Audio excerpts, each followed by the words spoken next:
What's going on, YouTube? This week is my first week back on program since the meet, which was 2 weeks ago. I know some people were asking me why I took so long after the meet. And before the meet, I had said that I was looking forward to taking some time off from training. And people asked me why I was looking forward to taking time off from training. And how do you get to that point where you look forward to taking time off training? So first, why did I take the time off, right? Which kind of ties into how you get to that point, right? For me, normally after a meet, I go straight back into training, right? I haven't missed like a programmed day of training pretty much since I started lifting weights almost 9 years ago now.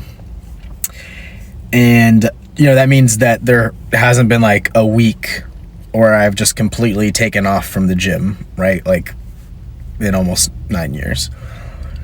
And in the past, that hasn't been too big of an issue for me. For 5 of those years, I was running track. So, lifting weights wasn't the main focus. It wasn't the priority. The priority was my running training, right?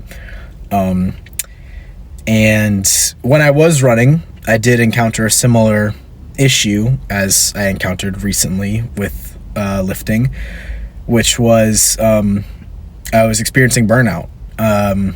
I was pushing myself very hard on the track, and I was also, still lifting, just not aggressively, which after, however many years, it starts to add up. And I had taken some time off of running here and there, especially early on in my running career, but towards the end, I took no days off. I was running a lot. I was running hard. I was pushing myself constantly. And after a while, it was not only physically fatiguing, but it was mentally fatiguing. And eventually I actually got hurt. I had experienced hamstring injuries when I was sprinting in high school. And as I transitioned to mid/long distance, I just pushed too hard, too fast, and I ended up hurting my Achilles. And so basically, because I pushed myself past my limits, I was forced to give up running, and that really sucked. And to think, looking back, I maybe could have prevented that by just pulling back, a little bit before that happened. If I had been better equipped to see the signs of what was going on, I think I probably would still be running. I think I probably would be a decent, half miler to 5K type guy right now. But I didn't. So here I am. Ended up switching to powerlifting, which I think I am not quite as well suited for physically, but still trying to make it work. And I loved running, and I love lifting. I love powerlifting. But the last 3 years, I've pretty much been consistently pushing the envelope. And especially looking at my last 4 meets, it was the next day after the meet, I was in the gym, each meet, besides this last one, which is fine. A lot of people can't handle that, but I train hard. I like to train hard. I like to train aggressively. And I was starting to feel that. I was starting to be mentally fatigued. It was hard to get myself excited for certain sessions, especially like early on in the block. And I was still excited to compete. I was still excited to hit heavy numbers, but I was just exhausted. And I was also, I was having some shoulder pain, some elbow pain, but nothing very serious. Just kind of things that have been lingering for a while. So the point of taking some time off from the gym was partly to let my body recover. It had been so long since I'd given my body a break that a few days after the meet, I was experiencing weird pains in places like my elbow or my shoulder. I felt like burning, a weird burning sensation. And I think that part of why I was experiencing these weird aches was because my body was finally getting a chance to recover, especially those tissues that don't get much blood flow. I haven't given them a chance to recover in years. So after a week of no weights, everything felt pretty good. And then I took another week where I only lifted twice, just because I wanted to be in the gym, but I wasn't looking to really push too hard. And it really made a difference on my mental state. Going into the gym for my first workout this week, I felt, I really wanted to go to the gym. I was chomping at the bit to go lift. And it kind of just has made it easier for me to look forward to these next training blocks, this next year of training, without all that fatigue that I was starting to build up. And after this meet coming up, sometime later, 2025, I'll probably be starting to feel fatigue, or maybe I won't. Maybe I'll be able to do another meet after that, or I go back-to-back meet preps and don't feel mentally fatigued or anything. But chances are there will be another time coming in the next few years where I have to do the same thing. I have to pull back and kind of reset mentally and physically. So how do you get to that point? Well, training really hard all the time, even if it's something that you love. If you're doing it for months on months, years on years, it adds up. And that's okay. I know, like, right now in the gym space, like gym culture, it's highly encouraged to, train hard all the time. And I agree. I think you should train hard all the time, but you should also have planned breaks. Like, you should have deloads, or if you're someone like me, like you're a powerlifter, and while you are training hard, it's not like every set of every exercise. Just know, like, after a meet, that would be a good time to take some time to let your body recover and let your mind kind of decompress after all that time spent training hard.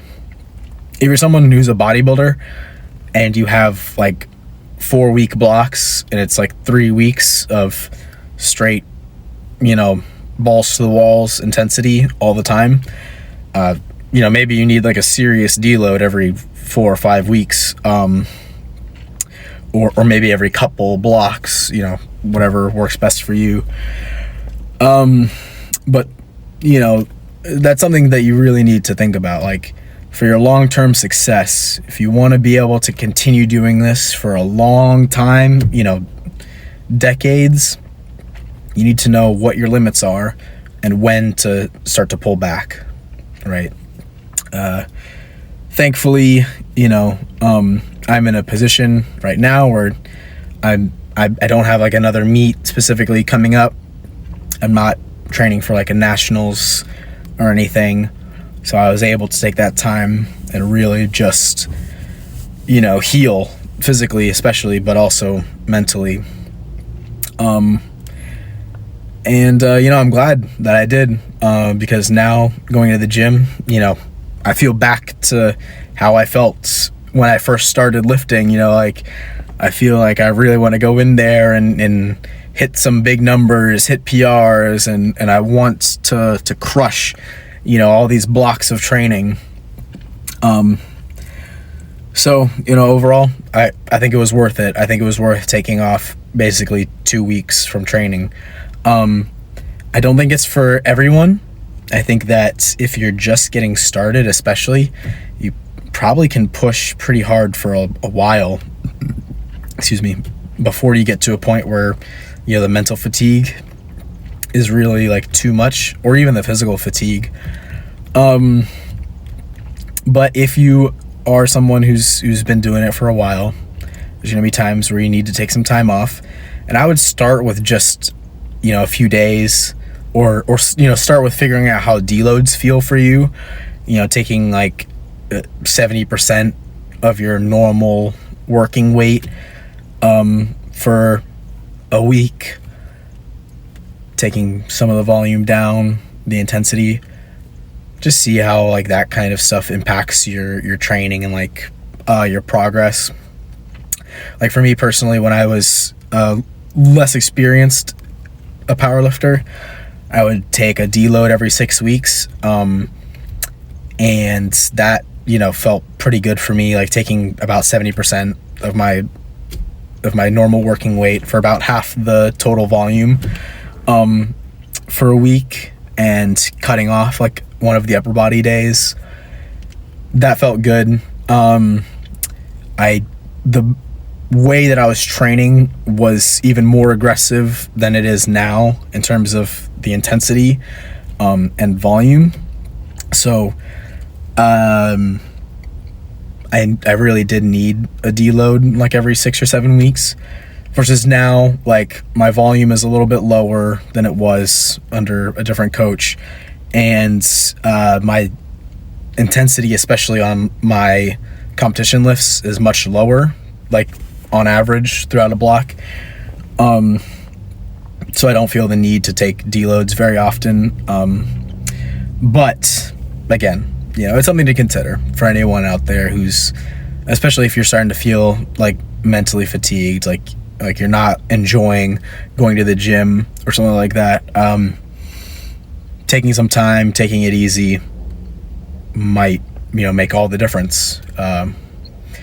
So anyway, if you like this video, give me a thumbs up, comment, whatever, subscribe, all those things that people say at the end of their YouTube videos. Do that, and I'll see you guys in the next one.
Good boy. Down.